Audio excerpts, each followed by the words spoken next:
Nagkasa ang Department of Environment and Natural Resources ng iba't ibang hakbang para pangalagaan ng wetlands sa ating bansa na pinagkukunan din ng pagkain katulad ng isda. Ang mga hakbang na yan, alamin natin sa report ni Clazel Pardilla. Rise and shine, Clazel.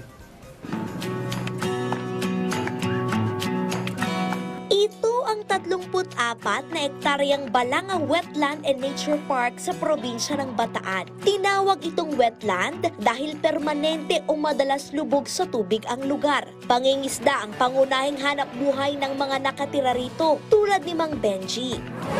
Nung dumami na yung mga tinanim namin mga mangrove dito, gumanda ang panguhuli. Mga anak ko, mga nagtapos naman ng mga college. Hitik man sa biyaya, umaaray ang ilang mangingisda sa isang problema.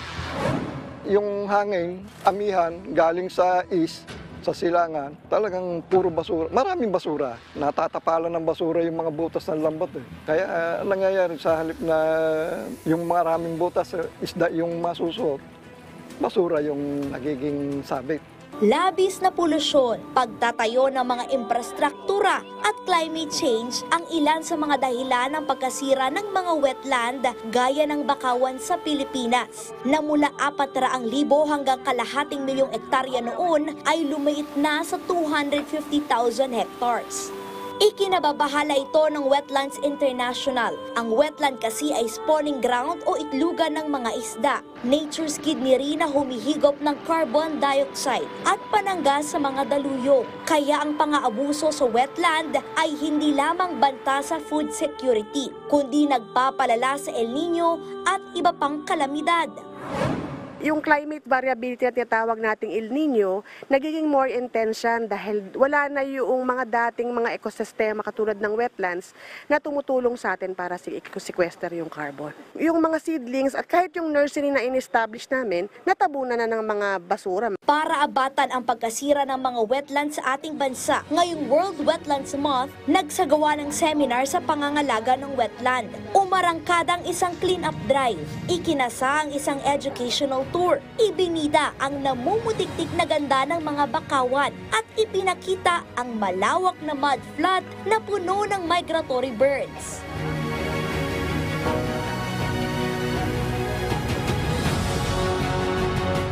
Habang iniikot natin itong Balanga Wetland and Nature Park, napansin natin na sinusundan tayo ng mga migratory birds na tinatawag na terns.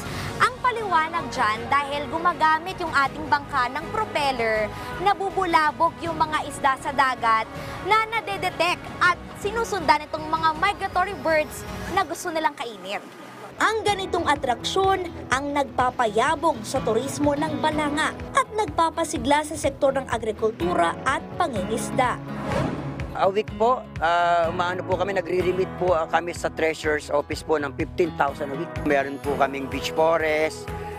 So ang karamihan pong activities po namin kasi dito ay more on bird watching, coastal cleanup, tsaka mangrove planting po. Sa pamagitan po ng mangrove, natural tsaka planted area po natin, mas lalo pa pong tumaas within 85% yung nahuhuli ng mga mangingisda para sa kanilang hanap buhay. Tiniyak ng DNR ang pagprotekta sa mga wetland. Dapat hindi yung mga wetlands natin hindi nako-convert, particularly yung ating mga lakes. So dapat manatili yung mga lakes na yan. Nilikha ng Diyos ito na may wetlands. Bakit natin tatambakan at gagawing subdivisions? Nag-deploy din ng mga bantay dagat na naglilinis sa mga wetland tulad sa Balanga. Meron po kami mga MES dito, yung monitoring enforcement sections po namin.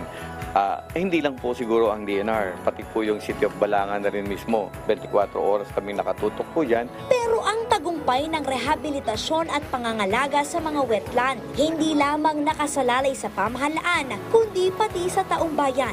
Ang malasakit kasi sa kalikasan ay laban para sa ating kinabukasan.